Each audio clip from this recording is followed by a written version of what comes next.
Il y avait quelque chose que tu pouvais pas manger étant enceinte, que t'avais trop envie après l'accouchement? Ah, bonne question. Charcuterie. Ah ouais? La charcuterie. Enfin, bon, de base, je suis pas quelqu'un qui mange trop de charcuterie et je mange pas de porc aussi. Donc vraiment, quand je dis charcuterie, c'est genre vraiment viande séchée, viande tranche, tu sais, de dinde, de poulet et tout.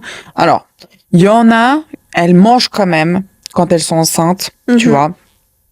Mais moi, vraiment, je voulais pas du tout prendre de risque, tu vois. Donc tout ce qui était genre charcuterie, même si parce que bon, de base c'est quand même cuit, etc. et tout, mais c'est moins cuit que si tu fais de la viande chez toi ou Bien tu sûr. fais du poulet de la dinde chez toi, tu vois. Donc j'ai vraiment évité tout ce qui est charcuterie et aussi après c'était la nourriture de la mat, tu vois. Donc c'était pas super. Donc j'ai eu des plateaux froids aussi des fois, moi je pouvais choisir. Donc c'était vraiment la charcuterie que j'avais sur les plateaux froids et puis après, bon, il y a les sushis, mais j'ai pas mangé direct après. J'ai mangé vraiment quelques semaines après, tu vois, genre saumon cru, les bowls, tu vois, les bowls avec du saumon cru. Ça j'adore. Et puis il y avait quoi encore? Ouais, puis après c'est tout. Je dirais, je crois. Et toi? Moi, c'était le saumon cru. Enfin, le saumon fumé. Ouais. Ça, j'avais trop envie. Ouais. Et un fondant aussi. Un fondant? Ouais, au chocolat. Parce que c'est pas super cuit. Oui. Ouais. Du coup, j'en mangeais pas parce que je voulais pas prendre de risques non plus. Donc, je me suis dit, ouais, j'ai trop envie d'un fondant. D'ailleurs, j'ai une pote qui m'en a fait. Trop chou, si tu vois ça. Attends, on va essayer de faire les nouveaux. Ah oui. Pardon, je vais tout casser. Mais c'est Faut vraiment que je c'est une m'entraîne, horreur. Mais toi, tu le fais mieux que moi. Toi, ça ressemble à un cœur. Moi, ça ressemble à un triangle. Non, ça va. On dirait que je fais un autre signe. C'est pas du tout le signe que je croyais. Mais c'est horrible. Faut qu'on s'entraîne, hein. Ouais, non, c'est la nouvelle génération, on reste avec ça. Et le pisse. Ah, et mon chéri aussi qui allait me chercher mon avocado toast. Parce que j'avais trop envie. Avec, tu sais, le jaune d'œuf. Le coulant. Ah oui, ça aussi, c'est vrai. Ouais. Les œufs un peu façon coulant comme ça. Ou mi-cuit, tu sais. Oui, à la poêle. Trop. Ouais, c'est vrai. Moi et aussi. là, genre, quand il m'a rapporté ça, j'étais là, waouh, merci. C'est trop chou. Incroyable. Et certains fromages. Ah oui, c'est vrai. Certains fromages, quand c'est pas pasteurisé, tu sais. Mais c'est surtout les fromages en crème à l'intérieur, ce genre de trucs. Camembert, je crois. Ouais, un peu style camembert ou des trucs comme ça. Après, alors peut-être moi j'ai fait une erreur, tu vois. Certains disent que fallait pas manger genre du gruyère, tu vois. Ah bon? Ouais. Certains disaient qu'il fallait pas manger du gruyère et d'autres disaient que c'était quand même ok, tu pouvais manger du gruyère. Du coup, je me suis privée de gruyère pendant 9 mois. Oh non. J'étais au bout de ma vie, meuf. Parce qu'après, genre, j'en ai parlé avec ma belle-sœur. Puis elle me dit, mais le gruyère, on peut manger. Et je fais, ouais, mais j'ai entendu dire que certains gruyères, c'était pas, tu sais, moi, il me semble. Archi-cuit et tout. Elle était là, mais, enfin, non, gruyère, tu peux. Et j'ai regretté. Pendant 9 mois, j'ai pas mangé de gruyère, j'étais au bout de ma vie. Après, les fondus, tu sais, vu que c'est. Oui, c'est cuit. Hyper cuit. Enfin, c'est vraiment, c'est une fondue, quoi. Ouais. Bah, j'avais pas cette question à me poser, tu vois. Mais le gruyère normal, j'ai pas mangé. J'étais au bout de ma vie. 9 mois sans gruyère. J'étais en train de péter un peu. Bah ouais, tu m'étonnes. J'ai ramené mon gruyère. Du coup, quand ils m'ont ramené mon plateau froid, j'ai bouffé ma viande séchée à profusion, mon gruyère. Ah, j'étais trop contente. J'étais refaite. Je te vois trop comme ça. Ah, non, mais vraiment, quoi. Une bouffeuse. Laisse tomber. Mais ça fait trop du bien après. De fou. Mais c'est vrai qu'on sous-estime. Hein. Après, alcool, on dit ça. Non, moi, franchement. De base, tu bois pas d'alcool. Enfin, même des cocktails, non. Non, ça m'a pas. Pas trop ton. Non, pas trop mon délire. Ouais, c'est vrai que moi, ça m'a pas spécialement manqué non plus. Non, je suis pas trop. Non. En plus, bon, moi, j'étais majoritairement enceinte en hiver et en printemps. Début été aussi, mais début été, du coup, j'ai accouché, tu vois. Ah oui, ça va. Donc, du coup, ça va. J'étais pas enceinte durant l'été. Parce que, tu sais, quand c'est l'été, des fois, t'es en terrasse comme ça. Genre, moi, je sais en tout cas que, genre, t'es en terrasse, t'as envie de siroter des fois ton petit spritz ou des trucs comme ça, tu vois, des petits alcools, genre, légers, tu vois. Et du coup, parce que je sais que ça va plus me donner envie en été. Mais vu que là, j'étais majoritairement en hiver et en printemps, bon, j'étais pas spécialement, j'avais pas spécialement l'envie de me dire, ah, tiens, tac, en terrasse et tout. Non, pas du tout. Mais tant mieux, parce que je sais que certaines femmes, elles sont hyper frustrées c'est vrai. Par rapport à ça. J'en connais une d'ailleurs. Je vais pas citer son prénom, of course. Mais elle est trop frustrée. C'est là, je veux mon vin. Je veux mon vin. Du coup, si tu regardes l'épisode, tu vas rigoler, mais elle était là, j'en peux plus, je veux mon vin, tu vois. Donc non, tant mieux. Zéro frustration par rapport à ça. Et puis, du coup, la chute d'hormones aussi. Ouais, est-ce que tu l'as senti en mode, ou... Bah, moi, c'est après l'accouchement. Je me sentais un petit peu à fleur de peau, dans le sens où j'étais très sensible. Ouais. Par exemple, je sais pas si toi, ta fille, c'est un bébé d'été. Oui, elle est née le 4 juillet. Ah ouais, donc moi, c'était octobre. Donc, tu sais, t'as le vaccin contre tout ce qui est... Oui, c'est vrai. Elle a été vaccinée dès le début. Oui. Du coup. Ah, comment ça s'appelle? J'ai un gros blanc. Enfin, les premiers, je sais pas, il y a l'hépatite, contre la bronchiolite, voilà. Ah ouais, oui. Voilà, il y a eu ça. Oui. Et en fait, ils m'ont dit oui, c'est bien de le faire et tout ça. Et moi, j'ai dit oui, je veux faire. Ouais. Et du coup, elle a fait son vaccin. J'ai pleuré. Ouais. Parce qu'en fait, c'était la première fois que je la voyais trop pleurer. Ouais. Et en fait, je l'avais comme ça dans les bras. Ouais. Et là, je vois qu'elle pleure. Et je commence à pleurer. Ouais. Je sais pas si toi, c'était pareil. Alors moi, les premiers vaccins de ma fille. Oh, en fait, à chaque fois, j'ai pleuré. Oh, mais c'est en fait, non, mais à chaque fois, j'ai pleuré. Là, jusqu'à... son dernier vaccin, c'était à ces 6 mois, là. J'ai chialé encore. Et puis là, 9 mois, je vais encore chialer. Parce que, alors, c'est un choix très personnel. Il y a des pro-vaccins, anti-vaccins, etc. Chacun fait ce qu'il veut avec son bébé, d'accord? Il y a pas de jugement. Ceux qui sont contre les vaccins, faut arrêter de dire que tous les vaccins sont mauvais. Et, ceux qui sont les bébés, enfin, les parents qui décident de vacciner leur enfant, faut pas dire que oui, mais bon, c'est clairement mieux pour la santé contre son système, enfin pour son système immunitaire, etc. Donc il faut chacun pas être fait comme il veut. Voilà, faut pas être pro, faut pas être anti. C'est chacun fait comme il le sent pour son bébé. Je pense que des fois c'est bien. Je pense que peut-être des fois c'est pas forcément utile, mais on saura jamais vraiment de toute façon. Mais du coup moi je lui ai fait tous les vaccins recommandés, tu vois. Pareil. Et là, le vaccin des 9 mois qui arrive dans 2 semaines, je sais que je vais encore pleurer. Mais les dernières fois il y avait mon mari avec moi. Et là, je serai toute seule. Oh non! Je serai toute seule. Je sais pas comment je vais faire, meuf. Oh purée. Je sais pas. Va falloir que je sois strong. Ah ouais, grave, je vais t'écrire, Mel. Oh non. Assieds-toi. La connexion. Assieds-toi, faut que je te parle. Non, mais Claire, je vais chialer ma race. Pardon. Purée. Ouais. Mais du coup, c'est normal que t'aies pleuré, hein. Ouais. Non, c'est vrai qu'il se jure. Et même le daron, il était pas bien. Hein. Oh. Ouais. Oh, bichon. Ouais. Tu sais, quand une maman, elle est pas bien, tu dirais encore c'est normal. Mais tu sais, quand c'est le papa, je sais pas pourquoi, ça fait un effet différent. Genre, quand tu vois ton chéri, genre, sensible, vraiment comme ça, t'as envie de le choyer. Mais c'est parce que c'est une fille aussi. Oui, c'est vrai. C'est différent, hein. Ouais, peut-être. Ils sont trop gaga, oui, c'est vrai. Les papas qui ont une fille. Mais tu sais qu'en plus, tu dis ça, mais moi, mon mari, au début, par rapport à la gender reveal. Ah oui, d'ailleurs, on n'en avait pas parlé de ça. C'est vrai, on n'a pas parlé de ça. On n'a pas parlé de ça. Mais quand il a su que c'était une fille, décomposition. Parce qu'en fait, lui, il a 2 frères, tu vois. Ouais. Dans la famille, ils sont que des garçons. Et du coup, il était persuadé que ça allait être un garçon. Il était là, non, mais vu que nous, on a que des garçons, puis que moi, j'ai un grand frère, il était là, c'est sûr, ça va être un garçon. Et moi, je sentais que ça allait être une fille. Tu vois, je l'ai senti au bout je l'ai senti au bout de 1 mois, comme ça, 1 mois et demi. T'es jamais sûr à 100%, mais j'étais sûre que ça allait être une fille, tu vois. Et moi, je disais, ça va être une fille. Et lui me disait, non, ça va être un garçon. Et du coup, on bataillait comme ça pendant 4 mois. Et puis, quand, du coup, on a fait la gender reveal, et puis parce que nous, on avait un gâteau, puis du coup, on a coupé le gâteau. Il a vu la couleur. Il a fait, oh my god! Et il est devenu tout! Et moi, j'étais là, oui! Et tu sais, en plus de ça, on avait les petits pins là, tu sais, team girl ou team boy. Et puis du coup, genre, plus de la moitié, c'était team boy.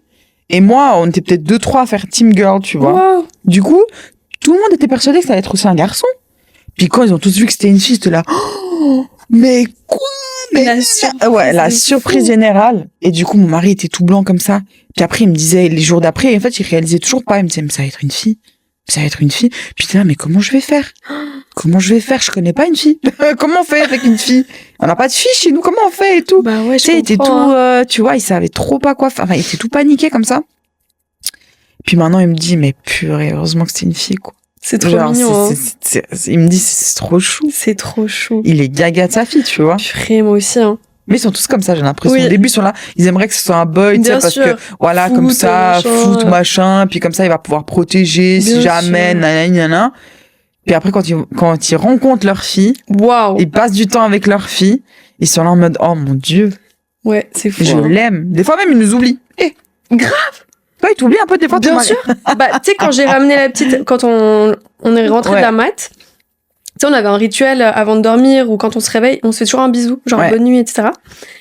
Et là, le soir, non, c'était le matin, je crois, on se réveille, on va voir la petite. Bah, bien sûr, parce qu'on est là. Genre, oh, bébé! On s'est pas fait de bisous. Et je là, tu m'as pas dit bonjour. Tu m'as oublié. Tu m'as oublié, hein. Et du coup, on était là, mince et tout. Enfin, ça, il y a un truc aussi, faut garder aussi les anciennes habitudes avant l'arrivée du bébé, parce que je trouve que c'est bien de garder quand même ce petit truc en couple. Mais justement, du coup, le retour à la maison, donc avec bébé, les premiers moments avec bébé, là. C'est trop chou. Bah, en fait, comment c'était? J'arrive à la maison, et tu sais, je savais pas quoi faire. T'arrives avec un petit truc, t'es là, mais... Ouais, bah déjà, t'es chargée parce que... Ouais, t'as plein d'affaires. Plein de choses et tout. Trop chou. Et bah, je savais pas quoi faire avec la petite. J'étais là, bon, bah, on lui fait un tour de la maison.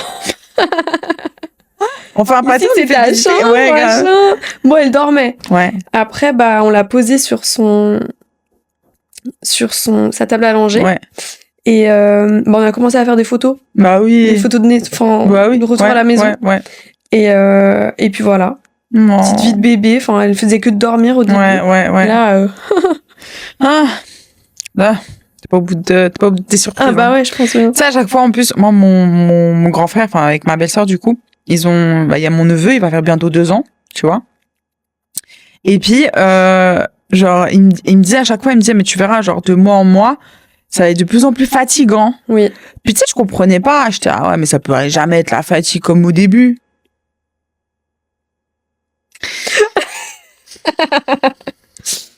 Au début, il faut que dormir. Mais en fait, au début, il faut que dormir. En fait, c'est juste toi qui es fatigué parce qu'il y a tellement de changements. Tu vois, ton corps, parce que t'as toute la chute d'hormones, et puis ton corps, il doit se remettre de tout ce qui s'est passé, en fait. C'est plus ça qui te draine, tu vois. C'est pas tant le bébé qui te draine, mais c'est toi, c'est tous les changements qui se passent dans ton corps, le mental. C'est vrai. Après, c'est clair que si t'allaites aussi bébé chaque 2 heures, enfin, bon, ça, c'est fatigant. C'est fatigant aussi. Mais au début, la journée, elle dort beaucoup, tu vois. Mais c'est vrai qu'après, plus les mois passent, plus le bébé est éveillé et tout, c'est un autre type de fatigue. Hein. C'est vrai. Toi, tu te remets gentiment physiquement. Mais du coup, c'est plus bébé qui te fatigue. C'est vrai. C'est exactement ça. Et encore, attends, bon, marcher et tout. Hein. Et les douleurs. Moi, j'ai mal partout. Ouais. Parce que, mine de rien, c'est lourd, un bébé. Hein. Et quand tu fais des mouvements, des machins, et squat, et je ramasse ci, je ramasse ça. Tu sais, les femmes, on fait beaucoup de choses, et machins. Oui, multitâche. Hein, multitâche, vraiment. Enfin, j'ai plus de dos. Genre, mes cervicales, là, elles sont complètement pétées. Ouais, je comprends. J'avais encore des douleurs. Ouais. Des douleurs. J'avais encore ce tunnel carpien qui m'embêtait pendant la nuit et tout. Ouais. Et, bah, mes épaules, elles prennent cher, hein. Mon dos, même encore maintenant. En plus, plus les mois passent, plus le bébé grandit, plus il gagne du poids. Dur. Ouais. Et plus c'est dur, hein. C'est dur. Ah, m'en parle pas, j'ai le dos. Moi aussi. Foutu. Mais d'ailleurs, je vais rappeler physio, là. Quelques petits massages, ça me fait du bien. Fais pareil aussi, je te conseille. D'ailleurs, périnée, t'as fait ou pas? Ah oui, rééducation du périnée, j'ai fait. Oui, j'ai fait. Après, le truc, c'est que tu vois... avec la césarienne, je savais avec pas la césarienne, en fait...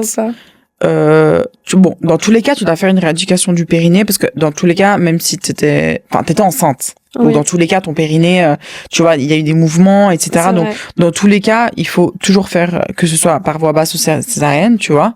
Maintenant, césarienne, c'est un peu plus différent parce que tu vois, genre, le truc avec la césarienne, c'est que c'est plus la séparation au niveau des abdos. Tu sais, le... diastasis. Voilà, j'avais un blanc, tu l'as dit. C'est plus ça qui se passe. C'est parce que dans tous les cas, les mamans qui ont une césarienne passent automatiquement par ça. Mais maintenant, c'est de savoir à quel centimètre, tu vois. Parce que du coup, nous, c'est automatique, on nous a ouvert. Donc du coup, c'est sûr à 100% qu'on a ça, tu vois. Mais maintenant, c'est de savoir le centimètre, tu vois, d'ouverture. Et après, tu vois, par voie basse, je sais que tu peux l'avoir aussi parce que dans tous les cas, tu sais, quand c'est le ventre qui grandit, bah ça se sépare aussi un petit peu, tu vois. Donc tu peux aussi l'avoir, mais c'est peut-être pas forcément automatique suivant certaines femmes. Mais la césarienne, c'est automatique. T'as dans tous les cas une séparation abdominale, mais voilà, maintenant faut voir le centimètre et tout. Mais moi, j'ai eu la chance parce que j'ai juste eu 1 centimètre. J'ai juste eu un doigt, tu vois. Donc moi, c'était pas tant ça le problème. Et le périnée aussi, ouais, c'était un petit peu, il était tendu, tu vois. Il était encore très très tendu, tu vois, parce que j'ai quand même eu une dilatation totale. Donc je suis quand même arrivée jusqu'aux 10 centimètres. Tu vois, c'est juste le passage de la tête qui n'a pas été fait, tu vois, mais j'ai quand même eu ça, donc j'ai quand même eu une forte tension. En fait, c'est plus le problème, c'était plus la tension. D'accord. J'avais une hyper contraction, tu vois, du périnée. Donc du coup, il fallait que j'apprenne à détendre mon périnée, tu vois. Donc c'était ça le problème, mais sinon ça a été. J'ai pas eu de réel souci par rapport à ça, mais c'est plus en fait la poche de mon ventre qui est très relâchée à cause de la césarienne, tu vois. Donc du coup, moi c'est ça maintenant que je dois travailler mon bas des abdos, mais il y a des exercices spécifiques à la césarienne que tu peux faire, surtout quand t'as cette poche un petit peu qui tombe, tu vois. Ça c'est particulier un petit peu, ouais. Donc vraiment le haut tout va bien et tout, mais c'est vraiment un petit peu la poche du bas qui s'est vraiment relâchée, quoi. Donc voilà, mais c'est plus une question esthétique, honnêtement. C'est plus après je trouve que c'est quand même bien de le faire. Ouais. Pour éviter plus tard. Ah mais ça c'est sûr, 150%. Ouais, il faut le faire, hein. Toi tu l'as fait aussi. Oui, bien sûr. Ouais. Mais t'as eu des soucis. Je craignais le premier rendez-vous. Elle m'a dit vous inquiétez pas, la première fois on va pas et j'étais là tant mieux. Ouais. Ça me prépare psychologiquement, tu sais, pour la prochaine fois. Je me dis, bon, comme ça, il y a le premier rendez-vous. Oui, il y a le premier point de contact et tout. Ouais, c'est clair, Un petit peu, j'arrive pas à parler. Et puis après... T'as fait tes 9 séances ? Oui. Ok. Ouais, c'est bien. Non, franchement, c'est top. Hein. Elle m'a donné plein d'exercices à faire, etc. Elle t'a passé une espèce de mini sonde à mettre dedans. Non. Elle t'a pas fait faire ? Non, moi, c'était sa main. Ah, c'était sa main. Elle a mis sa main. Oui. Ok, ouais. Ah ouais. Pas très à l'aise alors, hein? Pas trop. Ok. Et ouais, j'ai discuté avec plusieurs mamans, des potes, et en fait, elles m'ont dit, que c'était trop stylé, que maintenant ils mettent justement une sonde et qu'il y a même des jeux et tout. Oui. Et moi, j'étais là, moi, je veux trop ça. Mais justement, moi, j'ai fait ça. Ah ouais? Oui, j'ai fait ça. Raconte. J'ai fait ça. Bon, en fait, je vais tout casser. Pareil. En fait, c'est une espèce de mini... Grave. C'est une espèce de mini sonde comme ça, tu vois. Moi, au début, je craignais parce que quand elle m'a dit sonde, tu sais, j'ai eu le sang qui s'est direct un peu comme ça parce que ça m'a rappelé la césarienne, tu vois. Ah ouais. Parce qu'ils ont dû me passer une sonde et tout. Oui, je vois. Donc du coup, elle m'a dit sonde, je l'ai regardée comme ça en mode sonde comment? Elle me dit non, ne vous inquiétez pas, c'est un petit truc comme ça, tu vois. J'étais là, ok ça. Elle me dit c'est juste, vous avez pas besoin de mettre au fond, c'est juste vous faites rentrer et puis c'est tout, tu vois, il y a pas de, tu sais. Et j'étais là, ok et tout. Puis du coup en fait tu mets ça. Et puis en fait après tu fais des exercices. Donc en fait c'est un espèce de tableau avec des jeux et puis tu dois contracter, desserrer, contracter, desserrer. Puis en fait ça touche les petits, c'est des espèces de petits légumes que tu dois aller attraper. Et en fait tu dois justement, quand tu contractes ça attrape, quand tu relâches ça attrape l'autre en bas.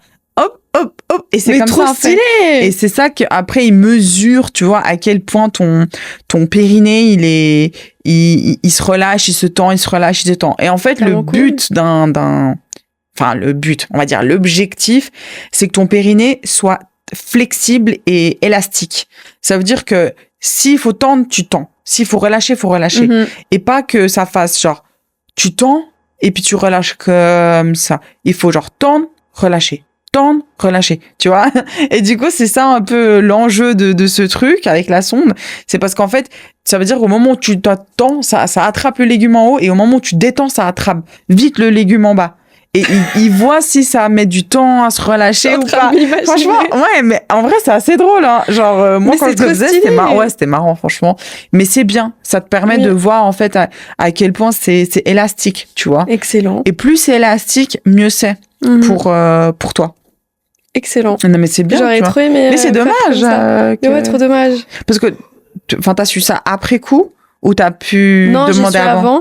Mais après, je me suis dit, bon, j'ai choisi mon physio par rapport à la localisation. Ouais. Enfin, plus proche de chez moi, tu vois. Oui. Parce qu'après, avec le bébé transporté et tout, les transports en commun. Oui. J'avais pas trop envie. En plus, en période automnale, hivernale. C'est un peu chiant, ouais. C'est pas ouf. Ouais. D'ailleurs, petit message pour ceux qui sont dans les transports en commun. Et que quand vous voyez une poussette, poussez-vous en fait. Enfin, tout simplement. En fait, faites votre taf, poussez-vous. Bah ouais. En plus, il y a un endroit, c'est marqué genre poussette. Nous, on veut aller là où c'est marqué poussette, mais non, t'as des gens qui sont là. Mais genre limite, ils sont là genre. Ouais, gars, mais tu leur dis bouge. Mais moi, je les roule dessus. Non mais. Il veut pas se bouger, ok. Je me transforme en daronne aigrie. Non mais, tu veux pas? Pas de soucis, je vais le faire comme. Bah ouais, bouge en fait, c'est ma place. C'est marqué poussette. Non mais sérieux, ça me saoule. Je suis KO. Mais non, ça me tend. Ça c'est des trucs qui me tendent. Ouais, ça te tend de ouf. C'est vraiment rageant. En plus, tu dis ça. Et ben aujourd'hui, je monte, quand je suis arrivée à Genève et tout, je monte dans le tram à la gare. La gare. Ouais, l'angoisse. Le pire lieu c'est le ever. Pire. Non, mais t'as des gens qui sortent de là, qui rentrent là-bas. En plus, mettez-vous corda. Sur quel sens il faut sortir dans cette gare? Parce que franchement, comme t'as dit, ça va dans tous les sens. Les gens, limite, c'est un labyrinthe le truc. Alors c'est censé être simple. Mais du coup, moi, je rentre avec ma poussette. Je me cale sur le lieu poussette. C'est pas un gars, bon, je pense qu'il avait la quarantaine comme ça. Genre, il rentre dans le tram, genre, il est saoulé que je sois là avec la poussette. Non, mais il me fait genre comme ça, il me fait genre. Ouais, on sent. Ouais. Je le regarde en mode bonjour. Problème de respiration. Ouais, qu'est-ce qu'il y a? T'as me bouché. Tu veux un spray marin? J'en ai, je le donne à ma fille de base. Hop, sérum de fille. Tu veux? Allez hop. Non, mais je sais pas. Non, mais c'est pas possible. Qu'est-ce que tu fais le nerveux là? Va ailleurs. Ça m'énerve. C'est quoi ton problème? Genre. C'est pas nous qui allons bouger, mais non, mais clairement pas. Mettez-vous sur les bords, bordel. Vous mettez tous là.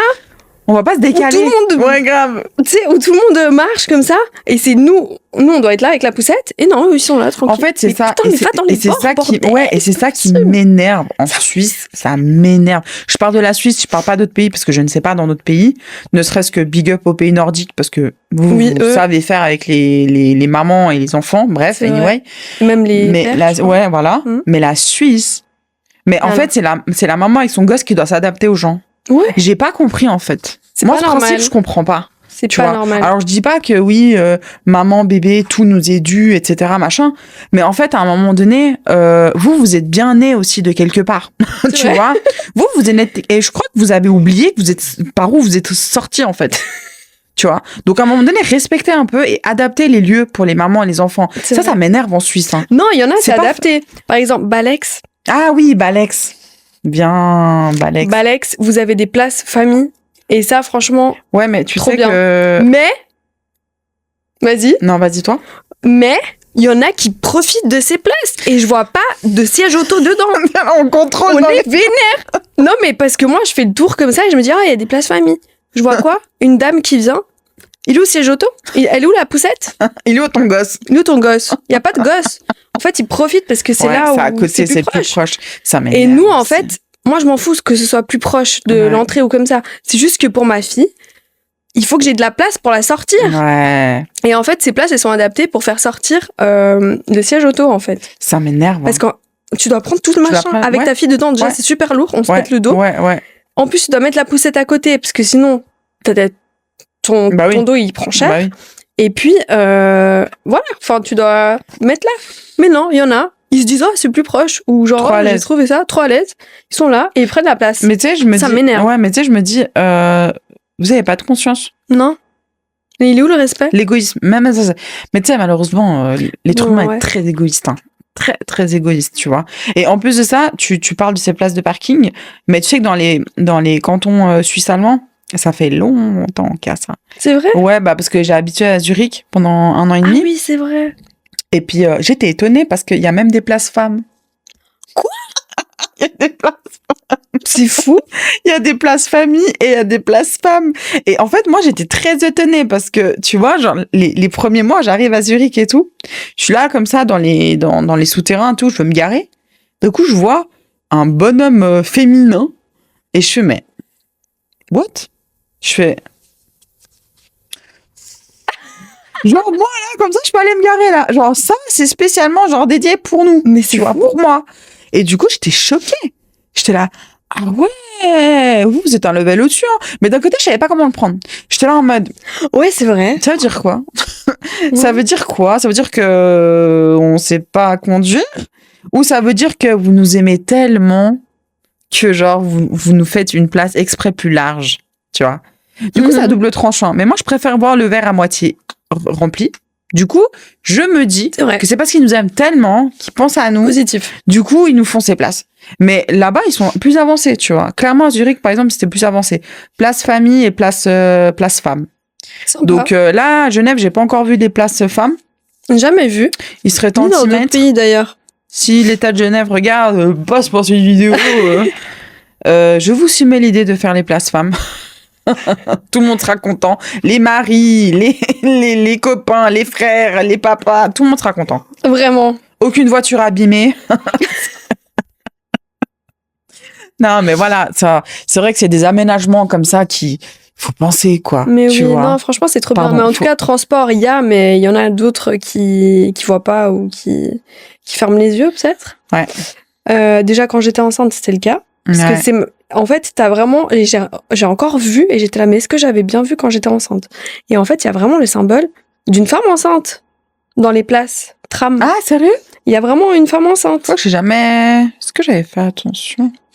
Je sais plus. Ah, ok. Je te prendrai en photo. Oui, prends en photo, montre-moi, ouais. Et en fait, c'est bien noté dessus, genre femme enceinte ou personne avec une canne, comme ça. La canne, oui, ça, j'avais fait attention. Ça, tout le monde l'a en tête. Oui, mais c'est vrai qu'enceinte, j'avais pas. Mais il y a bien une femme enceinte. Mais c'est fou quand même, hein. Mais tu sais, en fait, je me dis, des fois, je me pose la question, je me dis, est-ce que, bon, à part le fait qu'il y en a, ils sont très, très égoïstes, des fois, je me dis, est-ce que c'est un manque d'empathie aussi? Est-ce que, genre, on n'y pense pas parce qu'on est stressé? Parce qu'après, ça peut arriver, pas toutes les personnes sont malveillantes ou méchantes ou quoi. Sûr. Des fois, juste, t'es dans ta bulle, tu sais, t'es dans ton stress, t'es dans ta bulle, tu rentres, peut-être que, je sais pas, il s'est passé un truc avant, tu dois aller au travail, et peut-être, peut-être des fois, t'y penses pas, tu vois, genre, t'es dans ton truc, et d'un coup, tu te dis, ah, mais mince, en fait, tu vois, j'ai pas vu qu'il y avait une femme enceinte, j'ai pas fait attention que là, il y avait une dame âgée et tout. Ça peut arriver, tu vois. Bien sûr. Mais, soyez vigilants quand même, tu vois, sortez surtout de votre quand vous êtes bulle. dans ces places-là, faut être vigilant autour. Vous sortez de chez vous. Ouais. Donc quand tu sors de chez toi, en principe, tu sors de ta bulle, tu vois. Enfin, je veux dire, ta maison peut être ton cocon et c'est normal, tu vois. Mais quand tu sors, ça veut dire quand tu mets un pied dehors, tu sais automatiquement qu'il faut que tu sortes de ta bulle, tu vois. Donc il faut que tu dois savoir que tu dois t'adapter aussi. Exactement. Le monde peut des fois s'adapter à toi. Quand je dis, par exemple, tu vois, t'es maman, t'as des enfants, des fois, il y a des aménagements exprès. Donc, ça veut dire que le monde doit un petit peu s'adapter à toi. Mais toi aussi, tu dois un petit peu t'adapter au monde. Tu vois, c'est un échange. Et malheureusement, les gens, des fois, se rendent pas compte. Non. Tu vois. Et après, voilà, t'as pas le temps de faire l'éducation des gens, tu vois. Non, c'est sûr. C'est trop fatigant. Mais du coup, en parlant de cocon, donc, le cocon du couple, avec l'arrivée de bébé. Moi, je pense Comment ça a été pour vous? Non, franchement, ça a été. Ça a été? Il y a juste eu un clash. Juste un? Ouais, pour l'instant. Enfin, un gros clash, tu vois. Parce qu'il y a des petits trucs, mais pas vraiment des gros clashs. Mais il y a eu un gros clash. C'était une fois. Mon mec, il arrêtait pas de me dire, oui, il faut qu'elle prenne un biberon le soir. Parce que quand je dis biberon, c'est toi, je tire, voilà, je tire mon lait et puis je lui donne le biberon. Comme ça, le père aussi, il peut participer, en fait. Parce que c'est vrai qu'avec l'allaitement, ou avec le biberon plutôt, on va prendre l'exemple du biberon, bah, le père il peut facilement participer. Voilà. Tandis que là, avec l'allaitement, bah, moi je dois tirer. Enfin, il y a une organisation quand même. Et du coup, là, j'avais tiré. Et enfin, non, j'avais pas tiré. Et en fait, on s'était mis d'accord que justement, on allait tirer pour que la petite soit plus rassasiée longtemps. Et puis, voilà. Ouais. Et du coup, bah là, j'avais pas tiré et tout. Et je me suis dit, bon, vas-y, je l'endors comme ça. Et en fait, la petite, c'est ma fille, je ressens, je sais. Tu vois, je sais pas comment t'expliquer. On a cet instinct, on sait, tu vois. Et en fait, elle voulait pas le sein. Elle pétait un plomb, en fait. À chaque fois qu'elle... En fait, elle a un niveau de fatigue, elle est tellement épuisée qu'elle s'énerve. Elle devient très vite irritable. Et en fait, elle prenait le sein et elle l'enlevait comme ça. Elle était là, et genre, elle criait, tu vois. Et en fait, ce stade-là, c'est quand elle est très fatiguée. Du coup, mon mec, il était là, genre, tu vois, parce qu'on est en cododo, si jamais. Donc, il y a mon lit, notre lit, et puis il y a le lit de ma fille juste à côté. Et il dit, tu vois, je t'avais dit de tirer, je sais pas quoi, t'as plus de lait. Non, il m'a dit, t'as plus de lait. T'as plus de lait. Ça, c'est une insulte pour moi. Ouais, ça, c'est le truc, vraiment, à pas dire. T'as plus de lait. T'as plus de lait. Déjà, t'as cru que j'étais une vache ou quoi? Ouais, c'est ça. Et j'étais là, comment ça, j'ai plus de lait? Ouais. Mais je me suis sentie, insultée. Ouais, t'as pété un plomb. J'ai pété un plomb. J'ai pris ma fille comme ça, je dis, comment ça, j'ai plus de lait et tout? Ça va pas ou quoi? Tu vois pas qu'elle est juste fatiguée? Je suis partie, j'étais trop énervée. Ouais. Trop vénère. Ouais, mais je comprends. Hein. Je me suis sentie, tu sais, en mode, tu sais pas fabriquer ton... Enfin, tu sais? Ouais, tu t'es sentie en mode, tu sais, enfin... Je sers à rien. Là, je sers à rien. Ouais. Alors que 99% du temps, je sers à quelque chose. Bah, clairement. Et là, tu me fais ressentir le 1%. Ouais. Genre, c'est ma faute. Ouais, exactement. Ouais, je comprends. Et du coup, je me suis sentie trop mal. Et j'étais là, mais ça va pas ou quoi? J'ai senti vraiment... il me jugeait. Ouais. Ça va? Ça va, toi? Non, mais sérieux. Ouais. Là, j'étais vraiment vénère. Mais tu sais que... Genre, nous, c'était vraiment compliqué. Hein. Genre, ouais, je dirais les 2 premiers mois. Non. Ouais, un mois et demi, comme ça. C'était très compliqué avec mon mari. Genre, faut savoir que, tu vois, donc, mon mari, ça va faire bientôt 3 ans qu'on est ensemble. Ouais. Nous, tout s'est passé très vite, tu vois. On s'est mis ensemble. Au bout de 6 mois, il m'a demandé la main. J'ai pas ma bague parce que j'ai grossi les doigts. Si jamais. Ah, mince. Ok. Mais en 6 mois, il m'a demandé la main. 1 an après, on s'est mariés. Après, je suis tombée enceinte. Et après, on a vécu encore un déménagement. Donc, je suis partie. Parce que moi, du coup, j'étais partie de Genève à Zurich pour lui. Après, après, on a fait Zurich-Fribourg quand j'étais enceinte de mon 7e mois. Tu vois. Waouh. Et entre-temps, avant, il y avait eu le mariage. Donc, le stress de l'organisation du mariage. Et du coup, après, voilà. En fait, avec nous, c'était stress, changement sur changement durant les 2 ans, tu vois. Donc, du coup, quand la petite, elle est arrivée, moi, mon mari, il faisait encore les trajets Fribourg-Zurich pour son travail, tu vois. Donc, il faut que tu t'imagines que moi, déjà, je suis en chute d'hormones, tu vois. Mon mari, il est pas là 80% du temps parce qu'il fait des allers-retours. Donc, il se lève à 5h du mat'. Il part à 6h et puis il rentre à 19h30 le soir. Donc, moi, je suis toute seule, tu vois. 80% du temps. Avec toute la chute d'hormones, etc. C'est compliqué. Donc, pour moi, c'était très, très compliqué. Tu vois, je l'ai vraiment... les 3-4 premiers mois, c'était très dur, tu vois. Mais du coup, j'étais épuisée. Genre, vraiment, j'étais épuisée, tu vois. Tout le temps, j'étais épuisée. Et du coup, bah, lui aussi, il était épuisé de son côté. Bah, bien sûr. Tu vois, et enfin, malheureusement, je pouvais pas trop lui en demander la semaine parce qu'il était déjà en survie par rapport à son travail, tu vois. Du coup, il faisait le minimum qu'il pouvait faire pour elle, mais c'était compliqué. Genre, tu vois, il essayait de rattraper un petit peu les week-ends et tout, mais c'était chaud, tu vois. Il était fatigué. Après, il fallait qu'il récupère aussi de sa fatigue. Parce qu'il faut savoir que c'est 2 heures de trajet aller, 2 heures de trajet retour. C'est 4 heures de trajet dans la journée. En plus du travail. Épuisant. Tu vois, du coup, lui, il était épuisé dans un autre niveau de fatigue et moi, j'étais dans mon autre niveau, tu vois. Donc, tous les deux, on était vraiment épuisés. Donc, quand t'as 2 personnes épuisées à la maison, Ouais, l'arrivée de bébé et tout, tu vois, t'as pas beaucoup d'aide autour de toi. Bah moi, ma mère, elle faisait comme elle pouvait, tu vois, entre Genève et Fribourg. Et encore, heureusement, elle a fait comme elle a pu, tu vois, elle a fait son maximum pour essayer d'être un maximum là, mais forcément, elle pouvait pas tout le temps être là non plus, tu vois. Donc ma belle-mère, elle était là de temps en temps, mais elle travaille aussi à 100%, donc c'est compliqué.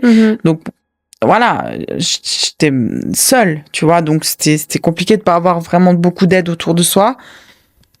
Donc forcément, ça clash plus. Forcément, ça clash beaucoup plus parce que du coup, bah, pour la moindre petite chose, on arrivait à aller dans des proportions, tu vois. Et à un moment donné, je m'étais même demandé, enfin, on s'était même posé la question, est-ce qu'on va se séparer? Tu vois, parce que c'était tellement un niveau de fatigue et d'embrouille, tu vois, que j'étais là, mon Dieu, est-ce qu'on va y arriver, tu vois. Et en fait, on en a discuté. Tu vois, on en a parlé et c'est très, très important de communiquer avec sa personne parce que la communication, elle n'a pas besoin d'être parfaite, mais elle a besoin d'être faite, tu vois. Et ça, c'est ce que je répète aussi souvent en tant que coach. Ça n'a pas besoin d'être parfait, mais il faut que ce soit fait, tu vois. Et c'est-à-dire qu'il faut communiquer d'une quelconque manière, même si, tu vois, au début, ça va pas être super, votre communication, mais il faut que vous vous exprimiez, tu vois. Et c'est qu'en s'exprimant qu'on apprend, tu vois. Et pas garder pour soi. Pas garder parce que la rancœur. Plus on garde, après ça explose. Ça explose. Faut pas. T'as plus de rancœur, etc. Et ça, c'est très, très mauvais, tu vois. Donc, du coup, à un moment donné, on en a parlé, tu sais, on en a dit, mais qu'est-ce qu'on a?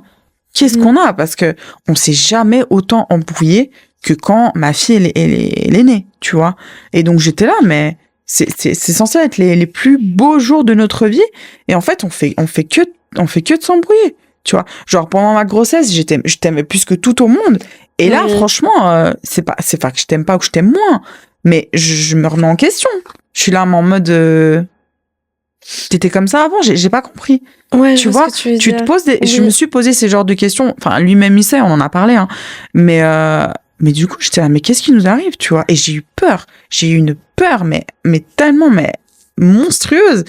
Et du coup, voilà, on en a parlé, j'ai pleuré, il était pas bien non plus, etc. Et là, on s'est dit, mais écoute, faut que ça change, tu vois. Faut qu'il y ait quelque chose qui change. Et du coup, il a dit, bah écoute, je vais me trouver un autre travail. Ah, bien. Je vais me trouver un autre travail parce que c'est pas possible comme ça, continue comme ça. On avait peur pour nous, on avait peur pour notre couple, enfin tu vois, genre pour la petite et tout. Ouais. Donc il était là, écoute, je vais me trouver un autre travail. Donc du coup, bah voilà, il a cherché, il s'est trouvé un autre travail.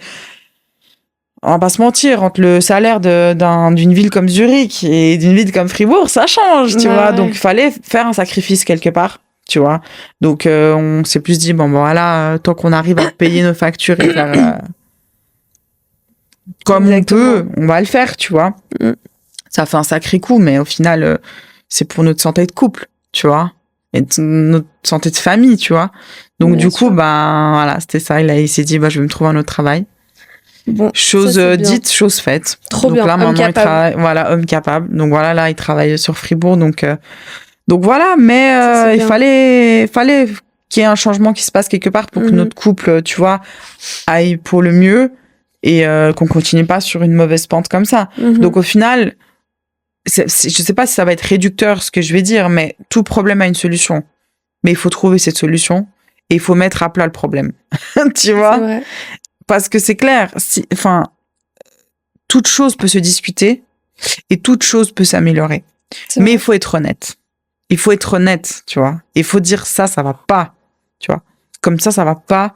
Et même si ça fait du mal, tu vois, parfois d'entendre les choses. Une vérité qui blesse. Exactement. Ça, plutôt que de faire style et puis nanani et puis puis d'un coup, paf. Donc oui, l'arrivée d'un bébé et les circonstances autour peut faire en sorte que, c'est un gros choc, hein. Tu vois. C'est un gros choc. En fait, il faut pas